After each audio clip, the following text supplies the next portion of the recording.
Boa noite, Álvaro.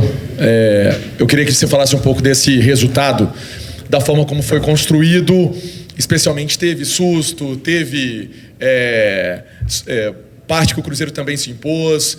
Eu queria que você falasse um pouco desse resultado, também com mais uma noite muito inspirada do Matheus Pereira. Boa noite.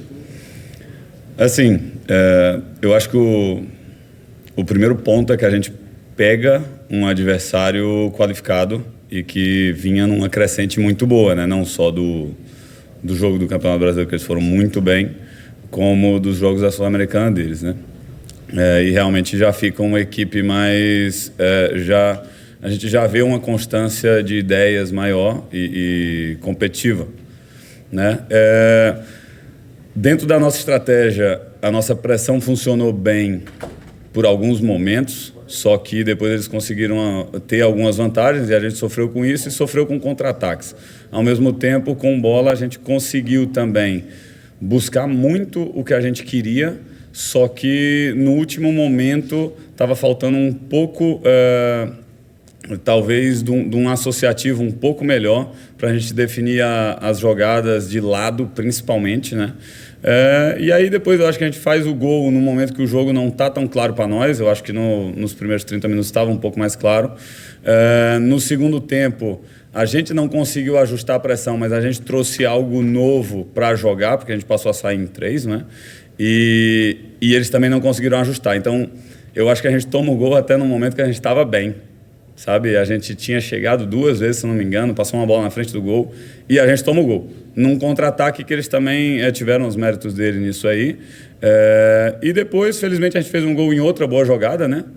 E realmente, mais para o fim, a gente tomou decisões mais cautelosas ali, né? De fazer uma linha de 5, porque eles colocaram um outro centroavante no jogo. Bom, e é isso. E aí conseguimos sustentar até o fim. Mas um time competitivo e um time muito alto, que a gente conseguiu não sofrer tanto nos cruzamentos e nem nas bolas paradas, né? Inclusive, nós os fizemos sofrer nas bolas paradas. Álvaro, mais uma vez, o Matheus Pereira foi muito bem na partida e ele acabou tranquilizando o torcedor celeste ao sair do campo. Ele, em entrevista, disse que vai ficar no Cruzeiro, que está garantido, que fica até 2026, palavras do próprio Matheus Pereira. Porém, Matheus Pereira está fora do jogo contra a equipe do Vasco da Gama. E hoje ele é apontado aí, se não o melhor, um dos melhores do Brasil na posição. Como fazer, o que o Cruzeiro vai fazer, o Cruzeiro que tem aí, né, sexta e sábado, antes do jogo de domingo contra o Vasco, para poder tentar minimizar essa ausência desse jogador que vem sendo destaque na posição aí hoje no Brasil? Essa é uma boa pergunta, né? Vamos estudar aí amanhã e sábado para a gente poder decidir bem, mas todos os jogadores nossos, eles têm uma isonomia de conteúdos físicos, táticos e técnicos, né? Então a gente consegue oferecer para todos eles os mesmos estímulos de treino, os mesmos vídeos, né? Ou vídeos específicos, né, para cada jogador, mas estímulos muito parecidos. Então a gente tem jogadores aptos para fazer, mas claro, o cara é um destaque, tem vindo muito bem, tem nos ajudado muito, e a gente vai trabalhar o máximo possível. Quem entrar vai fazer também o máximo possível para que a falta dele não seja sentida. Valeu. Ô, Álvaro, parabéns pela vitória. Queria que você explicasse para a gente como é que funciona essa questão da lista de relacionados. Tem algum critério para que isso possa acontecer? Por exemplo, o João Pedro, ele entrou no jogo contra o São Paulo, um jogo difícil, né? O Cruzeiro estava perdendo aquele jogo e ele entrou meio que numa fogueira, mas correspondeu até. Depois ele fica fora hoje, por exemplo, dessa lista de relacionados. Tem outros jogadores, até pelas apurações que a gente faz, que a gente sabe que não vão continuar no Cruzeiro, Machado, Papagaio, por exemplo, e eles hoje estiveram no banco de reservas. Talvez não fosse uma oportunidade de dar uma chance para outros garotos, talvez, outras pessoas, outros jogadores que pudessem corresponder, que o Cruzeiro possa contar com eles para a sequência da temporada? Sobre os caras não ficarem, né? A princípio, não tenho essa informação, né? Então, os jogadores que estão aptos e estão disponíveis para nós são todos, inclusive os que você citou. Então, eles, a princípio, têm condições de jogo, né? Então, acho que essa questão não pode ser muito levada em consideração. Agora, sobre os critérios que a gente tem, são muitos. A gente tem um conjunto de informações muito grande sobre os jogadores, né? Inclusive, é tanta informação, às vezes, que é difícil da gente tratar e nós mesmos conseguimos perceber tudo. Mas, assim, o João teve o jogo, então a gente teve informações dele no jogo, de coisas que a gente sabe que são missões que ele tem que cumprir e que ele pode ter cumprido, pode não ter cumprido. E depois a gente tem também os outros treinos para avaliar outros jogadores, né? A gente também tem uma semana grande de treinos, né? E aí, a partir disso aí, que a gente constrói a nossa lista, né? E, nesse caso, a gente achou que o Arthur Viana, né? Ele estava muito bem, porque depois os outros acabam sendo outra posição, né? Não é tão equiparado. Mas o Arthur Viana, talvez nesse setor ali, o que ele estava disputando com o João Pedro, ele treinou muito bem a semana e, dentro dos nossos critérios, a gente optou por trazê-lo. Álvaro, boa noite. Quando o Seabra foi contratado, todo mundo falava para ter chance para garotos da base. E hoje o Cruzeiro terminou o jogo com 3 jogadores da base. Foi o Japa, Vitinho e o Robert, além do Kaique, que começou jogando hoje. Qual a importância desses jogadores no elenco, nessa minutagem em campo que o Seabra está dando essa oportunidade para esses jogadores? Boa. Cara, a gente conhece eles bem, né? Assim, o Kaique foi nosso titular em 2022 quase o ano inteiro. O Vitinho é um jogador que chegou com a gente, né, ali no começo de 2023. O Japa já está na base há alguns anos, inclusive joguei contra ele muitos anos atrás. E o Robert idem, né? Cara, e é isso, eu acho que para eles, eles conquistaram a vaga independente de serem da base. Esse é um ponto que já é importantíssimo. Independente de ser da base, ele mereceu entrar no jogo. No caso do Kaique, ele mereceu jogar. Ponto. E depois, para eles, enquanto jogadores, é sempre muito bom ter esse tipo de experiência, né? O Vitinho passou a jogar profissional agora esse ano há poucas semanas, né? Aí umas 6 semanas, 4 semanas. Cada minuto que ele tem nesse tipo de competição, acho que torna ele um jogador mais experiente, dá a ele experiências e vivências que ele não tem no treino, não teve no sub-20, porque enfrenta outro nível de jogador agora e também se relaciona com outro nível de jogador, né? Por exemplo, o próprio Matheus. Então, eu acho que para eles, importantíssimo e, cara, tomara que eles continuem no crescente. É isso que a gente está aqui para ajudá-los também. Álvaro, em relação à questão física do Cruzeiro, como é que está? O Cruzeiro teve um tempo maior agora de treinamento, uma semana livre, e agora começa uma sequência mais pesada de jogos, né? Principalmente o Gabriel Veron, né, que ainda estava sentindo, ele dizia que não sentia bem a parte física para o jogo todo, e aí agora já são 3 jogos dele como titular, né? Enfim, como é que o Cruzeiro está sentindo essa parte física em relação aos atacantes, principalmente o Arthur Gomes volta já para o próximo jogo?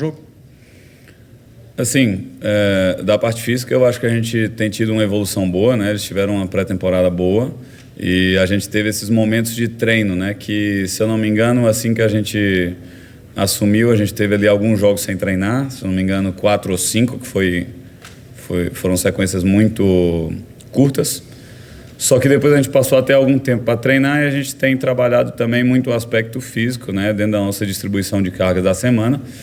E os caras têm melhorado, né? Mas lógico que a gente alcança muitas vezes ali próximo de um teto, né? E o próprio jogo, ele influencia em muitas demandas, né? Hoje o primeiro tempo, em muitos momentos, foi uma loucura, né? Porque os caras conseguiram muitas transições e ao mesmo tempo a gente tinha transição também e empurrava os caras. Então, quando a gente empurrava os caras, a gente às vezes tomava uma transição que era de 70 metros, 80 metros. Então, no intervalo, alguns nossos, a gente sentiu ali que os caras cansaram um pouquinho no fim do primeiro tempo, mas também do deles, né? Isso aí também foi um pouco perceptível visualmente ali, né? Entre a gente no banco. Mas é isso, é uma evolução, eu acho que a gente está bem nesse sentido, só que também faz parte do jogo a gente usar as trocas, né? Nem sempre a troca vai ser por uma questão física, mas... O meio-campo, né, trocou praticamente todo, só o Pereira ficou. Mas demandas táticas e estratégicas, às vezes, a gente... é como se fosse tirar de um para botar no outro, né? Dependendo da forma como a gente joga, a gente coloca uma função para ter mais demanda física, né? E aí automaticamente vira as primeiras trocas que a gente começa a pensar, porque o cara, como ele tem uma demanda física maior, ele também vai começar a cair um pouquinho fisicamente mais cedo, né? Mas é isso, a gente tem que usar porque a gente tem os jogadores qualificados e hoje acho que a gente foi muito bem nesse sentido, né? Álvaro, boa noite, parabéns pela vitória. 2 questões. A primeira, o Matheus Pereira toma um cartão amarelo, né? Apesar do descanso que teve aí, uns dias pela paralisação, era uma coisa combinada esse cartão do Matheus com a comissão ou foi uma coisa de jogo mesmo? E a segunda questão, o Cuiabá volta um pouco melhor no segundo tempo, né? Principalmente ali nos 10, 15 primeiros minutos, apesar das 2 chances que o Cruzeiro teve. Fez uma pressão ali. Você acha que o Cruzeiro sentiu um pouco ali nesse início do segundo tempo ou o Cuiabá que foi melhor mesmo? Primeiro, não teve nada combinado do cartão. Um cartão que acabou acontecendo naturalmente, né? Acho que o Marcelo ali, em alguns momentos, começou a entender que estava havendo uma cera que, do nosso ponto de vista, não estava acontecendo, mas ele puniu, acabou nos punindo também com um acréscimo, que talvez tenha sido um pouco exagerado. Mas é isso. A segunda questão é o começo do segundo tempo. Cara, na nossa leitura, realmente a gente ainda sofreu para pressionar os caras, por mais que a gente tenha conseguido botar pé na bola, naquela bola do Rafa no primeiro tempo, que ele consegue bloquear o chute do Walter, por mais que a gente tenha no segundo tempo também criado algumas situações ali, eu acho que o jogo inteiro nem eles conseguiram nos pressionar e nem a gente conseguiu pressionar eles, entendeu? Então, talvez tenha ido nesse sentido, a gente ter sofrido de não ter conseguido encaixar tão bem a pressão em alguns momentos, mas para construir no começo do segundo tempo, eu acho que a gente estava muito bem, que foi nesses momentos que eu estava comentando, de criar situações logo antes do gol dos caras, né? Álvaro, boa noite. Parabéns pela vitória. Eu queria falar com você sobre um jogador que não está aqui hoje, né, que é o Cifuentes, mas que gera algumas dúvidas na gente, na imprensa, na torcida, porque ontem ele jogou pela seleção dele, foi bem, é importante lá, só que no Cruzeiro ele não só não vinha jogando, como até em alguns jogos não foi relacionado. Aí eu queria saber de você, assim, qual é a questão com ele? Se é questão de treinamento, se é psicológico, se é apenas opção mesmo. Obrigado. Boa noite. Dentro da mesma lógica de que a gente entrega uma isonomia de treino e a gente tem muito claro o que é que cada jogador deve fazer em campo, e digo isso numa avaliação tanto de treino quanto de jogos, a gente passa a avaliar o cara dentro desses critérios. Isso serve para o Cifuentes como serve para outro jogador à disposição, e a gente vai escolher quem tiver, né, treinando melhor, quem dentro das oportunidades entregou as coisas que a gente queria, e vai dentro desse sentido, né? Mas é um jogador bom, muito bom, que a gente tem à nossa disposição e que está brigando por espaço ali com o Lucas, com o Japa, com o Vitinho, com o Ramiro, né, com o Vital, que eventualmente vai voltar a estar à disposição, e basicamente é isso.